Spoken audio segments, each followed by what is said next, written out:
Hello, welcome to another Dominion 6 Mod Nation Showcase. Today we're taking a look at Middle Age VARN, Agents of the Ancients. VARN stands for Vehicular Astropod Research Nacelle. This is a nation based on all the, well, not all, some sci-fi elements from the Might and Magic series. And I decided to tie them with VARN, the dungeon from Might and Magic 6, a very notorious dungeon that is huge. So this nation is very unusual. Back in Dominions 4 and 5 it was an early age nation, and I decided to move it to Middle Age here to become able to play it with all the other Might and Magic nations. We have two sites, starting site. Control Center produces one elemental gem per turn, and the Crystal Tower produces one Astral Pearl.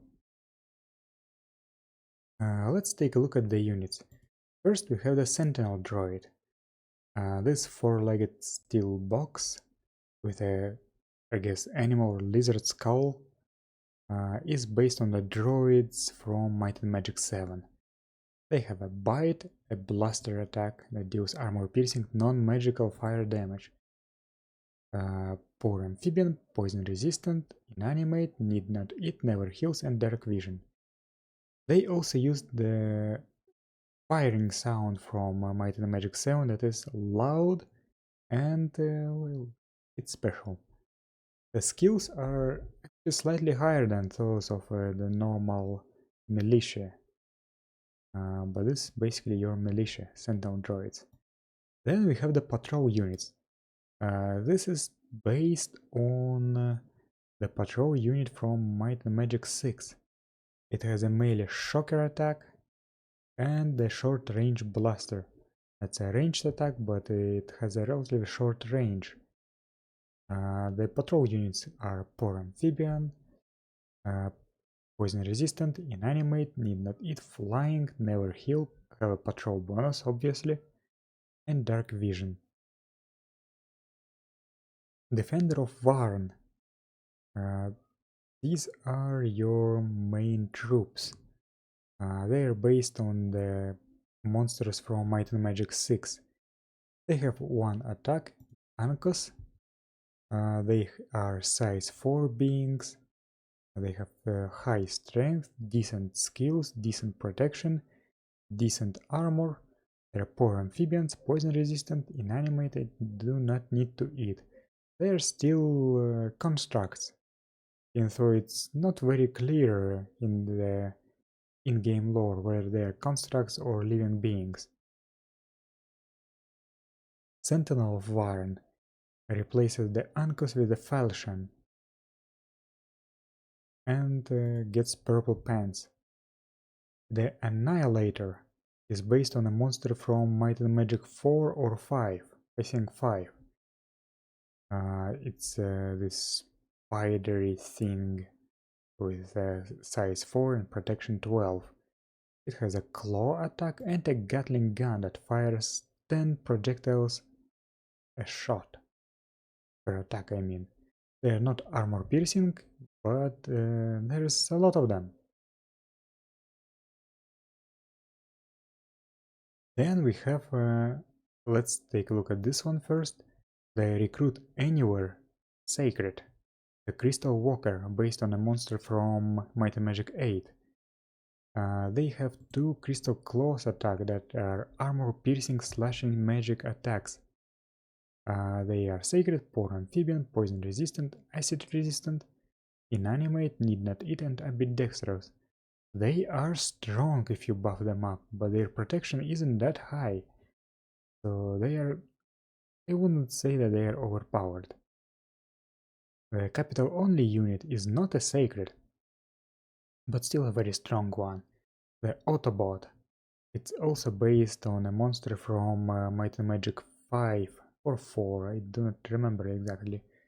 The melee shocker attack and two pulse blasters that are area effect 1, ranged, even though the range is very short, armor piercing fire attacks.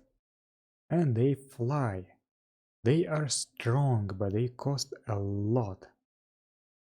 But they are actually very fun to use. The commanders. Seeker Droid is a scout with an electro laser and a bite. Electro laser deals fatigue damage reduced for large beings. It's a taser. Assassin Droid. It's an assassin droid. It gains a sting attack in addition to bite and electro laser. The Enforcer unit is a flying commander. It has a shocker and a short-range blaster, but its leadership is only 50. It's here to lead the patrol units and the Autobots. Guardian of Varn is your normal, good commander, has leadership 100 and a castle defense bonus. The Crystal Guardian is a priest, the only priest in this nation, only Holy One. So the priests are very weak here. Then we have the three genies. First, the genie with a J is a Astral 2 mage. He is flying and is a magic being. You get a guaranteed air, water or astral random and a rare air, water or astral random. Oh, I hope you do not hear the drilling. My neighbors for some reason decided to drill this late. Next, the Jean with a DJ is an air 2 mage with a guaranteed air, water and astral random and a rare random. The Ifrit is a fire 2 mage with a guaranteed fire astral random and a rare fire astral random. You may remember them from the Varn dungeon. The Elemental Manipulator is a capital only mage. It's slow to recruit. It's loaded with abilities. Melee Shocker, Blaster and 2 Electro Lasers, Fire 1, Air 1, Water 1, Earth 1. A 100% chance to get 2 levels of an Elemental Path, another guaranteed Elemental Random and another Rare Random. So they're very, very strong, but they cost a lot. They're poor amphibious, they are resistant to the elements, immune to poison, inanimate, need not eat, never heal, dark vision, and they have Master Smith. Alrighty, now let's take a look at the summons and other spells, because we have lots of them. Let me load the showcase version. It's right over here. Look at this lineup. First, in Construction 3, we have the Terminator Construction spell. That's an Earth 2 spell for 6 gems. You summon 3 plus Terminator units.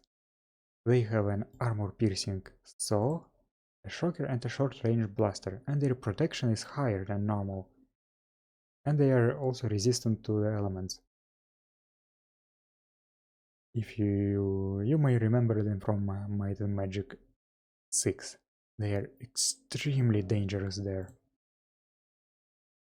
Then in Enchanted 6, you have Awaken Emerald Dragon.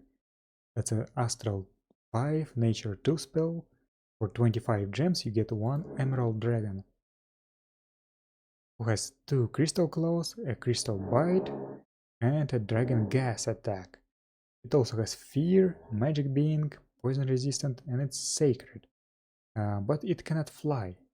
You can cast Gift of Reason or Divine Name on it, and it will be a Nature 2 Mage. Also in Enchantment 6 you get Awaken Sapphire Dragon. For 25 gems you get the Sapphire Dragon. Same thing, but with Frost Breath. And if you make it a commander, it becomes a Water 2 Mage. Also in Enchantment 6 you get Awaken Ruby Dragon, an Astral 5 Fire 2 spell. For 25 gems you get a Ruby Dragon. Same thing, but with Fire Breath and Fire Resistance. If you make this dragon into a commander, it becomes a Fire 2 Mage. Enchantment 1, you get the Crystal Sentry spell.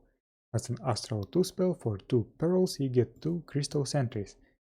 They are immobile, they have 2 melee claw attacks, and they can launch crystal shards. And they have high patrol bonus. So this is your province defenders. Then in Conjuration 3 you get the Planar Guardians spell. That's an Astral 3 spell. For 14 pearls you get 4 plus Plane Guardians. They are these behemoth or yeti looking things with a phasing claw that is armor negating, not armor piercing. It just ignores protection. They are amphibious, invulnerable, shock resistant, fire resistant, cold resistant, poison resistant, magic being, and need not eat.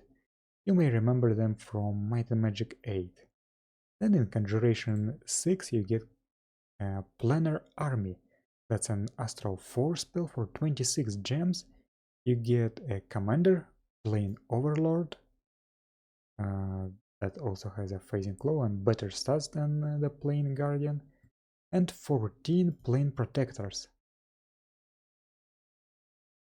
Same thing, but slightly better. So there are 3 of them, actually 6. We'll see later. Then in Conjuration 4 you get Contact Ether Champion. That's a Astral 5 spell. For 10 gems you get 1 Ether Champion Commander. That's this huge mummy, an ethereal mummy with a Bane Blade. Resistant to cold poison, it's an undead, inanimate, need not eat, ethereal poor amphibian. And it's a commander with a retinue of 2 Ether Knights. The Ether Knights just have great swords, not Bane Blades. In Conjuration 4 you get Fear Incarnate. An Astral 3 spell. For 3 pearls you summon 1 Fear. It's this thingy with lots of eyes. It has a slime attack and 3 tentacle attacks. They regenerate, they are amphibious, they have fear obviously. They are resistant to all the elements. They are magic beings that do not eat, they are blind. They have Void Sanity, Magic Power 1, and they have the Promotion ability. After it gets a certain number of experience points, it becomes a terror with better stats and higher fear. And when this one becomes even more experienced, it becomes a nightmare with even more HP, better stats, better fear. So that's cool. In Conjuration 7 you get the Army of Fear spell. That's an Astral 4 spell. For 20 gems you get 8 plus fears. Then you get 4 different spells in Enchantment 5. They are called Reactivate Fire Manipulator. That's a Fire 2 Astral 2 spell. For 22 gems you get a Fire Manipulator. Where is it? There it is. It's a commander similar to the Elemental Manipulator. It's a Fire 3 mage. For amphibian, fire resistant, poison resistant, inanimate, fire shield, never heals, dark vision, and a flame strike attack. You can only cast the spell in the control center in the starting capital site. Reactivate Air Manipulator is an Air 2 Astral 2 spell. For 24 gems, not 22. You get 1 Air Manipulator. It looks slightly different, and it's an Air 3 mage, a flying Air 3 mage that is immune to storm and has 3 lightning attacks. Reactivate Water Manipulator is a Water 2 Astral 2 spell. For 22 gems you get 1 Water Manipulator. That's a very difficult commander to harm. Has 3 crush attacks, a blaster, water 3 magic, fully amphibian, slash resistant, plant resistant, pierce resistant, cold resistant, poison resistant, inanimate, need not eat, never heals, dark vision, gift of water breathing. Reactivate Earth Manipulator is an Earth 2 Astral 2 spell. For 24 gems you get 1 Earth Manipulator. It's on threads. It's a tank. An Earth 3 spell, Earth 3 Mage, with Trample and all the terrain survivals and siege bonus. So it's an all-terrain vehicle and ATV. Then you get 2 national global spells that are, I don't know how useful they are, but they are there for flavor. Both of them are based on Might and Magic 8. The first spell is the Elimination Protocol. It's a Thaumaturgy 6 spell. It's a Astral 6 global that eliminates elemental royalty. So if there are any of the elemental royalty present and summoned, they will get attacked, I think, every turn by a Chaos Overlord who is amphibious, resistant to all the elements, has 2 phasing claw attacks, bite, chaos power, and a rating of 2d6 chaos protectors. And I think there should be some chaos guardians as well there. The second global spell is a Destroyer Protocol.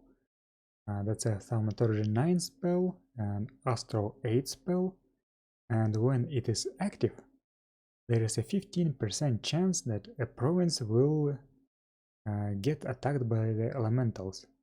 And I think that's 4d6 elementals, and a certain number of population units just die. If there is any of the elemental lords or queens present and summoned, then this event cannot be procced. There are basically 4 different events, one for fire elemental attack, water elemental, earth and air elemental attacks. And if you have a queen of water present and summoned alive on the map, then the water elementals will not attack, so you kind of have to combine it with the elimination protocol. Now wait a moment, I forgot the hero. We have one hero, King of the World, Zine, Lord Zine, who has a Zine's Scepter of Temporal Distortion that causes decay by rapidly aging others, has some armor, Death 4, Amphibian, Fear, Cold Resistant, Poison Resistant, Undead, Need Not Eat, and Ethereal. Is very hard to damage. That's the main antagonist of Might and Magic 4 and 5. He also has a retinue, 1 Zine's Pet and 1d6 Zine's Guards. Zine's Pet is this wyvern thingy with a bite and a barb tail, fire resistance, poison resistance, cold-blooded, flying, mountain survival, and animal. Zine's Guard has a fist and a short-range blaster. This is a construct, human-shaped construct, for amphibian, poison resistant, inanimate, need not eat, never heals blind. It is recruitable because there is a rare event that Lord Zine may build a castle, and that castle allows recruiting Zine's guards. So that's a flavor thing. And now let's return to the original video. So that's that. We also have some national items. The first one is the wetsuit. It's a construction 1 item that gives water breathing. The control cube is a construction 3 item that gives inspiration 1, increase leadership, magic leadership, and undead leadership by 40, increase your chance to return from the inferno or void, and decrease unrest. The blaster is a one-handed ranged weapon. The blaster rifle is a stronger two-handed ranged weapon. The crystal skull is a construction 3 item that gives you fire resistance, magic resistance, and void sanity. And staff of blue light is a construction 9 artifact that gives you shock resistance, increase your magic penetration bonus, gives you magic resistance, gives you a +1 bonus to astral, gives you temporary pearls, and increase your range for astral rituals by 2. Now let's take a look at the pretenders. First, we have the Oracle, based on the Oracle Melian from Might and Magic 6. It's an immobile pretender with Astral 3, Amphibian, Slash resistant, Pierce resistant, Poison resistant, Inanimate, Need Not Eat, Blind, Fortune Teller 33, it's an Oracle, Inept Smith, Innate Spellcaster, and Unteleportable. And you have the 4 memory crystals that you have to collect in Might and Magic 6. Then, who do we have? The Dragon Pharaoh. It's a dragon with Fire 2, Fear, Fire Resistance, Flying, Mountain Survival, Forest Survival, and Master Ritualist. It's based on the Dragon Pharaoh from Might and Magic 4 and 5. And it's a Master Ritualist because thanks to his ritual, the world of Zine was transformed into a spherical world, not a flat one. Then we have the Destroyer.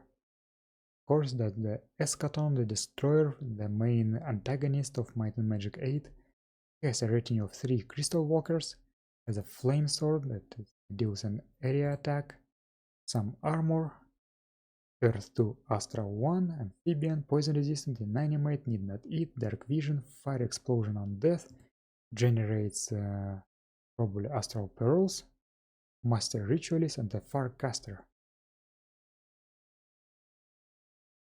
Corrupted Guardian. He is based on Shelton, the main villain of Might and Magic 1, 2, 3, 4, 5. He has a retinue of 2d6 Sentinel Droids. That's an Astral 1 Death 2 Mage with Amphibian, Fear, Poison Resistant, Inanimate, Need Not Eat, Dark Vision, Fire Explosion on Death, Full Plate Armor, and a Doom Glaive with an Area Decay and Curse. That's harsh. And finally, we have a normal Guardian based on the Korak. Astral 1, Amphibian, Poison Resistant, Inanimate, Need Not Eat, Dark Vision, Unhindered Researcher, he ignores Drain Scales, Adept Researcher plus 15, Fire Explosion on Death, generates 2 Astral Pearls, and he's a Farcaster. I think that's all of them. So this nation did see some play in multiplayer in Dominions 5, and I received a lot of positive feedback. People were saying that this is one of my best designed nations, and that was mostly by accident. I was just messing around with all the different Might and Magic monsters and trying to fit them all together into a single whole. I find this nation a lot of fun to play, and I think you will enjoy it too. Thank you for watching. I'll see you next time when I will check a new Dominion 6 Heroes of Might and Magic 3 nation that wasn't there in Dominions 4 and 5. Something new finally.